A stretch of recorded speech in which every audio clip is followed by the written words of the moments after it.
కావాలనే మీ కలను నెరవేర్చుకోండి. సంప్రదించండి Hegde fertility, Hyderabad, Telangana. Block buster hits, ఆ తర్వాత బ్యాక్ స్టేజ్, ఆ తర్వాత మళ్ళీ కొన్ని సినిమాలు తీశారు, అవి రిలీజ్ అవ్వలేదు, మళ్ళీ ఇప్పుడు ఇంకోటి బ్యాక్ విత్ ద బ్యాంగ్ అన్నట్టుగా ఇంకోటి, అంటే ఇలా ఇలా ఇలా అన్ని ఫ్లక్చువేషన్స్ ఈసీజీలో కనిపించినట్టుగా ఇన్ని కనిపిస్తున్నాయి. దాని గురించి కూడా మనం మాట్లాడుకుందాం. అది ఒక విషయం చెప్పాను మీకు, జోక్ ఉంది. చెప్పండి చెప్పండి. ఈసీజీలో ఇలా అప్స్ అండ్ డౌన్స్ ఉంటేనే మనిషి బతుకున్నట్టు, ఎగ్జాక్ట్ ఫ్లాట్ గా ఉంటే పోయాడు. అవును, ఫ్లాట్ గా ఉంటే ఇంకా మనకి లేరు, అంతే. అది సినిమా ఇండస్ట్రీలో అలా ఈసీజీ లాగా ఎప్పుడూ ఉండాలని కోరుకుంటున్నాను. And thank you so much. అదే అలా కంటిన్యూ చేయండి. దాన్ని ఒక స్పోర్టీ స్పిరిట్ అనుకుందామా, లేకుంటే అదే ట్రూ లైఫ్ అనేది అనుకోవాలా, ఏదైనా కానీ యూ కీప్ ఆన్ గోయింగ్.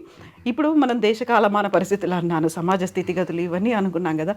సినిమాలని మనం మాట్లాడుకునే కొంచెం దాని పక్కన పెట్టి, ముందుగా మీకు ఇండస్ట్రీలో ఇక్కడ ఎంతమంది ఫ్రెండ్స్ ఉన్నారో, ఇంతకు మించినటువంటి ఫ్రెండ్స్ ఎన్ఆర్ఐలు ఉన్నారు, అమెరికాలో ఉన్నారు. ఏంటి అంత ఫ్రెండ్షిప్ వాళ్ళతో? నేను యాక్చువల్గా 2000లో సీతారాం శాస్త్రి గారు నన్ను కంప్లీట్గా ఎన్ఆర్ఐలే సినిమా చేస్తున్న ఒక సినిమా ఆటోమెరికా ఇట్ ఇండియా అని, దానికి వాళ్ళు తెలుగు ఇండస్ట్రీ నుంచి డైరెక్షన్ అని కాదు కానీ ఒక కో డైరెక్టర్, ఎందుకంటే అందరూ కొత్త వాళ్ళు అక్కడ. గుమ్మలూరు శాస్త్రి గారు ఫస్ట్ టైం డైరెక్షన్ చేయటము, చిలుమూరి శాంతకుమార్ గారు ఆయనే స్క్రిప్ట్ రాసి ఆయన ఒక హీరోగా చేస్తూ ప్రొడ్యూస్ చేయటము, ఆటోమెరికా ఇట్ ఇండియా అనే సినిమా మొత్తం లోకల్ వాళ్ళతో చేయటము, తర్వాత వెనిసా అని ఒక వైజాగ్ అమ్మాయి, ఆంగ్లో అమ్మాయిని హీరోయిన్గా ఇక్కడ నుంచి వాళ్ళు వీసా చేసి పట్టుకెళ్ళటము, ఇట్లా కంప్లీట్గా ఒక ఎన్ఆర్ఐ చేసిన ఒక సినిమా. అది 3rd best film Nandi award వచ్చింది 2001లో. ఆ సినిమాకి మాధవపేట సురేష్ గారు మ్యూజిక్, సిరివెన్నెల సీతారాం శాస్త్రి గారు సింగిల్ కార్డు రైటర్. మరి ఎవరో ఒకళ్ళు టెక్నిక్ తెలిసిన వాళ్ళు లేకపోతే కనీసం అది సినిమాలా అనిపించదు. సో కొంచెం రేపో మాపో డైరెక్టర్ అవటానికి జయంతి పరాంజీ దగ్గర ఒక మంచి కో డైరెక్టర్ ఉన్నాడు, అతన్ని రిఫర్ చేస్తానని చెప్పి ఆయన మమ్మల్ని కనెక్ట్ చేసి, నేను అప్పుడు ఇంకా అబౌట్ టు డైరెక్ట్ ఫిల్మ్ అనుకున్న టైంలో ఆపి ఆయన, నువ్వు ఒక సినిమా వాళ్ళతో చేసేరా, ఎందుకంటే నెక్స్ట్ జనరేషన్ అన్ని గ్లోబల్ ఫిలిమ్స్ చేయాల్సి వస్తుంది, నీకు విజన్ పెరుగుతుంది, నువ్వు యాక్టివ్గా నీ కెరీర్ పర్సూ చేసే ముందు ఇది ఒక ఎక్స్పెరిమెంటల్గా వర్క్ చేసి నీకు కూడా కొత్త అట్మాస్ఫియరు, కొత్త మనుషులు బాగుంటుంది అంటే, వాళ్ళు పాపం ఆయన అప్పట్లో ఇప్పుడు మనకు O1 O2 వీసాలు ఉంటాయి ఫిల్మ్ మేకింగ్కి, వర్క్ పర్మిట్ లాగా యుఎస్లో. అప్పట్లోనే ఆయన నాకు O2 వీసా చేశారు. అప్పటికి నేను డైరెక్టర్ కాదు, జస్ట్ నా సంగీతం గారి దగ్గర, సేతుమాధవన్ గారి దగ్గర, సురేష్ ప్రొడక్షన్స్లో జయంత్ గారి దగ్గర, ఆ తర్వాత జయంత్ గారితోనే బయటకు వచ్చి బావగారు బాగున్నారు, ప్రేమంటే ఇదేరా, ఇవన్నీ చేశాను. చేసి ఇంకా నేను డైరెక్షన్ తప్ప మళ్ళీ ఎవరి దగ్గర పనిచేయను అనుకున్న టైంలో ఒక లాస్ట్ ఛాన్స్ కింద ఆటోమెరికా ఇట్ ఇండియా సినిమాకి చేశాను. ఆల్మోస్ట్ గోస్ట్ డైరెక్షన్ అనుకోవచ్చు. అది నాకు మంచి ఎక్స్పీరియన్సే ఇచ్చింది. ఆ ఎక్స్పీరియన్స్తో పాటు నాకు జీవితంలో జరిగిన గొప్ప విశేషం ఏంటి అంటే, అమెరికా తోటి ఇక్కడ కెరీర్ టేక్ ఆఫ్ అయ్యే టైంకి యుఎస్లో కాంటాక్ట్స్ బిల్డ్ అవ్వటం మొదలుపెట్టేసి సైమల్టేనియస్గా పెరిగాయి. అది నేను ప్లాన్ చేసింది కాదు. సో నేను ఎప్పుడైనా దాని గురించి ఆలోచిస్తే మొదట సిరివెన్నెల సీతారాం శాస్త్రి గారికి, తర్వాత లక్ష్మీదేవినేని గారికి, ఎందుకంటే ఆవిడ దగ్గర న్యూజెర్సీలో ఉన్నప్పుడు, అదే 98 టైం నుంచి మన ఈ ఐ డ్రీమ్ వాసు గారు మంచి ఫ్రెండ్. సో ఈయన ఎన్ఆర్ఐ. నేను 2008లో లక్ష్మీదేవినేని గారి ఇంట్లో ఉన్నప్పుడు, 2014లో ఈయన అప్పుడే ఇప్పుడు పుష్కరం అయి ఉంటుంది కదా ఐ డ్రీమ్ పెట్టి, దీన్ని ఎలా పెట్టాలి అన్న డిస్కషన్ ఎస్ఎస్ రెడ్డి గారు అనే ఒక ఫ్రెండ్ నాకు న్యూజెర్సీలో, నాకు చిన్న వాసుదేవ్ రెడ్డి గారికి కామన్ ఫ్రెండ్. సో మేము ముగ్గురం కూర్చొని మాట్లాడుకుంటూ ఉండేవాళ్ళం రోజు సాయంత్రం 6ంటికి నన్ను ఎక్కించుకుని వెళ్ళేవాళ్ళు. అలా అది ఎన్ఆర్ఐ కనెక్షనే. సో 2008లో కానీ 11లో కానీ 13లో కానీ ఈ నేషనల్ కన్వెన్షన్స్కి ఒక డైరెక్టర్ లాగా, సెలబ్రిటీ గెస్ట్ లాగా వెళ్తుండాడు. అక్కడికి మన సినిమా వాళ్ళు అందరూ వస్తుండేవాళ్ళు. సో న్యాచురల్గా అందరం కలిసి వెళ్ళటం, ఖాళీగా ఉన్నప్పుడల్లా ఏదో వాళ్ళు పిలిస్తే వెళ్ళటము. అండ్ అక్కడ ఇంకా అలా ఈలోపు మన కజిన్స్, ఫ్రెండ్స్, చదువుకున్న వాళ్ళు అందరూ అక్కడ వేరు వేరు స్టేట్స్లో పెళ్ళిళ్ళు చేసుకుని, కొందరు ఉద్యోగాలతో, కొందరు అలా సెటిల్ అయిపోయి ఉన్నారు. సో న్యాచురల్గా వాళ్ళకు కూడా ఎక్కువ సార్లు తిరిగే చుట్టం నేను ఒక్కనే ఏదైనా కావాలని.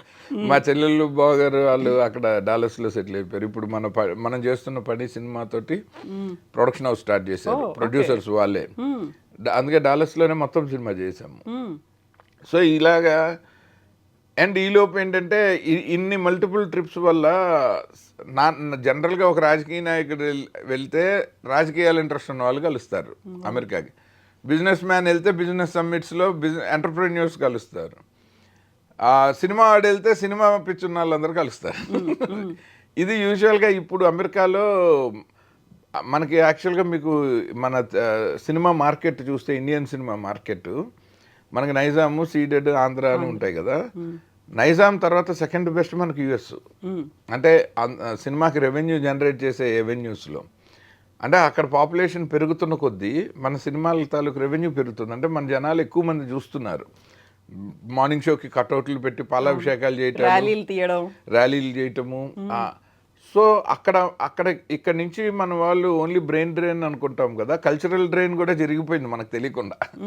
శంకరాభరణం సినిమాకి వాళ్ళందరూ టూర్కి వెళ్తే అక్కడ కొన్ని వందల ఊర్లలో సంగీత కళాశాలలు, నాట్య కళాశాలలు మొదలైపోయాయి.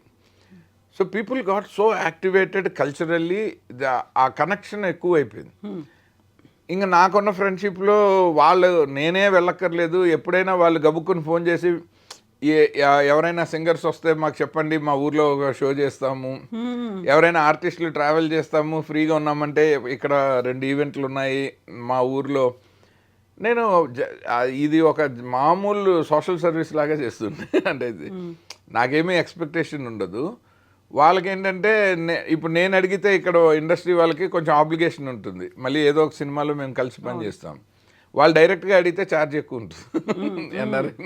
ఎన్ఆర్ఐలు పాపం నాకు జాలేస్తుంది. 500 రూపాయల ట్యాక్సీ కూడా ఒక ఎన్ఆర్ఐ ఫ్లైట్ దిగంగానే 1500 అవుతుంది. సో అలాంటివన్నీ నా వల్ల కొంచెం మినిమైజ్ అవుతాయని వాళ్ళకి నేనంటే ఇష్టం. ఎక్కువ మేము కలిస్తే సినిమాల గురించే మాట్లాడుకుంటాము. వాళ్ళల్లో రైటర్స్ ఉన్నారు, ఆర్టిస్టులు ఉన్నారు. There are so much talent. అక్కడ వీసా ఇష్యూస్ వల్ల, ఫ్యామిలీ రెస్పాన్సిబిలిటీస్ వల్ల ఇక్కడ మన ఫిలిం నగర్లో కంటే మోస్ట్ టాలెంటెడ్ పీపుల్ అమెరికాలో ఉన్నారు. నేను స్వయంగా చూశాను. నేను షార్ట్ ఫిలిమ్స్ చేశాను, మ్యూజిక్ వీడియోస్ చేశాను. 3 సినిమాలు ఇప్పుడు పన్నీతో కలిపి 3వ సినిమా ఇది నేను అమెరికాలో తీస్తున్నది. సో న్యాచురల్గా నా కెరీర్ ఇండియాకి అమెరికా ఏ ముహూర్తాన్ని శాస్త్రి గారు అటు అమెరికా ఇటు ఇండియా సినిమా పెట్టారు నన్ను. అలాగే ప్యారలల్ మధ్యలో ఆదిత్య ఇది ట్యాగ్ లైన్ అయిపోయింది అలా. సో ఇప్పుడు అమెరికాలో అన్ని రాష్ట్రాలు, ప్రతి గల్లీ కూడా తెలుసు, ఇంకా ఏది వదిలిపెట్టలేదు. ఆల్మోస్ట్ 40 స్టేట్స్ విజిట్ చేశాను. ఇంకో 10 వదిలేసారు. మనం వెళ్ళలేని మన పాపులేషన్ కొంచెం తక్కువ. కానీ ఎప్పుడైనా డ్రైవ్లో అది కూడా కొట్టేయాలని ఉంది. నేను అక్కడ డ్రైవింగ్ చేస్తాను. సో జనరల్గా అదొక కారణం ఏంటంటే నాకు ఎన్ఆర్ఎల్కి చాలా పాపం వాళ్ళకున్న టైం ఫ్రేమ్ చాలా తక్కువ అండి. అది ఇలాంటి పర్సనల్ ఇంట్రెస్ట్లు పర్సూ చేయాలంటే they have to run after time and money. కెరీర్లు కూడా చాలా స్ట్రెస్ఫుల్గా ఉంటాయి. సో మన వాళ్ళు ఎవరైనా వెళ్తే 5 రోజులు ఖాళీగా ఉండాలి ఇంట్లో, ఇల్లు కదిలి బయట రావటానికి. వాళ్ళు వీకెండ్స్ కోసం చూడాలి, లేదా వాళ్ళకి ఇంకా కష్టపడి డ్యూటీలు వేసుకుని పిల్లల్ని స్కూల్కి దింపినట్టు వాళ్ళు వైఫ్ అండ్ హస్బెండ్లు డ్యూటీలు వేసుకొని ఇగో ఈయన షాపింగ్ మాల్లో వచ్చేటప్పుడు నేను పిక్ చేసుకుంటా, ఇట్లా ఉంటుంది మన సెలబ్రిటీల పరిస్థితి. నేను 2014లో ఫస్ట్ టైము అక్కడ డ్రైవ్ చేయటం మొదలుపెట్టాను. మా చెల్లెలు వాళ్ళ ఇంట్లోనే ఫస్ట్ డ్రైవింగ్ వాళ్ళ కమ్యూనిటీలో డ్రైవ్ చేయటం మొదలుపెట్టా. ఆ తర్వాత విశ్వప్రసాద్ గారు, ఆయన నాకు 2005 నుంచి ఫ్రెండ్. ఆయన పీపుల్ మీడియా ఫ్యాక్టరీ ప్రొడ్యూసర్. ఆయన సియాటల్లో 2014లో నేను డాలస్లో ఉంటే అక్కడి నుంచి ఆయన సియాటల్ ఇన్వైట్ చేసి నా వీసా B1 B2 నుంచి O1కి మార్చి పీపుల్ మీడియా ఫ్యాక్టరీ అని ప్రొడక్షన్ హౌస్ అక్కడ స్టార్ట్ చేసినప్పుడు ఆయన మనకు ఒక హౌస్ ఇచ్చేసి క్యాటరింగ్ పెట్టి షూటింగ్కి కావాల్సిన ఎక్విప్మెంట్ కొని అన్నీ ఫెసిలిటేట్ చేస్తే 2 years ఉన్నాను. సో 2 years ఆయన వీకెండ్స్కే పని చేయాలంటే అది 4 years అవుతుంది. సో నేను I use to drive a vehicle. So షూటింగ్లకి నేనే ఎక్విప్మెంట్ని తీసుకొని, జనాన్ని తీసుకొని, నేనే పిక్ చేసుకొని వెళ్ళిపోయి, నాకు ఏంటంటే అమెరికాలో నేను అక్కడ లోకల్ వాళ్ళని ఇబ్బంది పెట్టేలాగా వాళ్ళ మీద నాకు డిపెండెన్సీ ఉండదు. నాలంటాడు వెళ్ళి ఎక్కువ రోజులు ఉన్నప్పుడు వాళ్ళు ఎక్కువ ఇబ్బంది పడతారు. మిగిలిన సెలబ్రిటీలు ఆ టూర్ వరకే వెళ్ళి వచ్చేస్తారు కాబట్టి వాళ్ళకి ఇబ్బంది ఉండదు. వాళ్ళు షెడ్యూల్ చేస్తారు. నేను ఇప్పుడు వాళ్ళని పిక్ చేసుకోవడానికి కూడా రావద్దు అంటున్నా. నేనే క్యాబ్ వేసుకుని ఇంటికి వెళ్ళిపోతాను ఎవరింటికంటే వాళ్ళని. బాగుంది. నేను I started living their life అండి. సో దట్ నాకు కూడా ఆ కల్చర్ తెలుస్తుంది.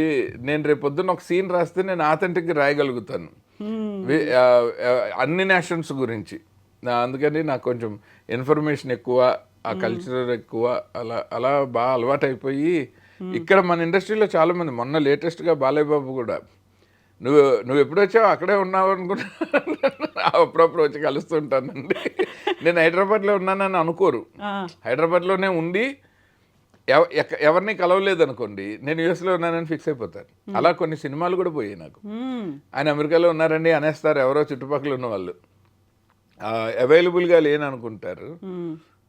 సో అందుకని అప్పుడప్పుడు ఇలా తెలిసిన ఫ్రెండ్స్ అడిగితే ఇంటర్వ్యూలు ఇస్తున్నాను. నేను ఇక్కడే ఉన్నాను రా బాబు. మెయిన్ బేస్ అంతా అమెరికానే అయిపోయింది, ఇండియా హైదరాబాద్. అనుకోవడానికి అవును, ఎగ్జాక్ట్లీ. అనుకోవటం ఎప్పుడు జరుగుతున్న విషయము ఉండదు, మన అడిగి ఉండదు కదండి. వాళ్ళకి తోచిన స్క్రిప్టే రాసుకున్నాం. అలాంటప్పుడు మీరు అవైలబుల్గా ఉన్నారా లేదా తెలుసుకోవడానికైనా దే కెన్ కాల్ కదా, ఒకసారి కనుక్కోవచ్చు. ఆ థాట్ రాదు. సినిమా ఇండస్ట్రీలో ఎప్పుడు అలాంటి స్ట్రెస్ ఉండదు. ఇప్పుడు ఎవరైనా ఒక 4-5 డైరెక్టర్ల పేర్లు రాసుకుంటే అందులో 4 వాళ్ళ చుట్టుపక్కల ఉన్న వాళ్ళు ఏ కారణాల వల్ల తీసేయాలని ఎత్తుక్కుంటారు. అందుకనే ఎక్కువ బ్యాడ్ మౌతింగే ఎక్కువ రాజ్యం వెళ్తుంది సినిమా ఇండస్ట్రీలో. ఒక ఆపర్చునిటీ ఇప్పించడానికి ఎవరు ట్రై చేయరు. అది వస్తే బై లక్ ఆర్ మన హార్డ్ వర్క్, లేకపోతే మన ప్రీవియస్ ట్రాక్ రికార్డ్ వల్ల రావాల్సిందే తప్ప ఒక మనిషి గురించి ఆప్షన్స్లో మంచిగా చెప్పడం అన్నది ఆల్మోస్ట్ 99% ఉండదు. ఎందుకలా ముందు నుంచి అలాగే ఉండేది? ఎప్పుడు నేను అసిస్టెంట్ డైరెక్టర్కి వచ్చినప్పటి నుంచి చూస్తున్నా. ఎందుకంటే ఇక్కడికి వచ్చే వాళ్ళందరికీ ప్రతివాడికి ఆ ఒక్క అవకాశమేనండి గేమ్ చేంజర్. నిజమే. సో ఒకే ఛాన్స్ కోసం కొన్ని లక్షల మంది పోటీ పడుతున్న ఇండస్ట్రీలో ఉన్నాం కాబట్టి ఆ రిస్క్ వాల్యూ కూడా అంత ఉంటుంది. అలాంటప్పుడు మీరు చాలా సినిమాలని పోగొట్టుకుని ఉంటారు కదా, మీతో కలవాలి తీయాలి అనుకున్న వాళ్ళు. మనకి తెలియదు అసలు. ఇప్పుడు ఈ క్షణంలో మనం ఇక్కడ ఉన్నాం, ఫోన్ సైలెంట్లో పెట్టా, నేను చేశాను సార్ తీయలేదు, ఆయన ఇక్కడ ఉండడని ఎవరైనా అనుకోవచ్చు.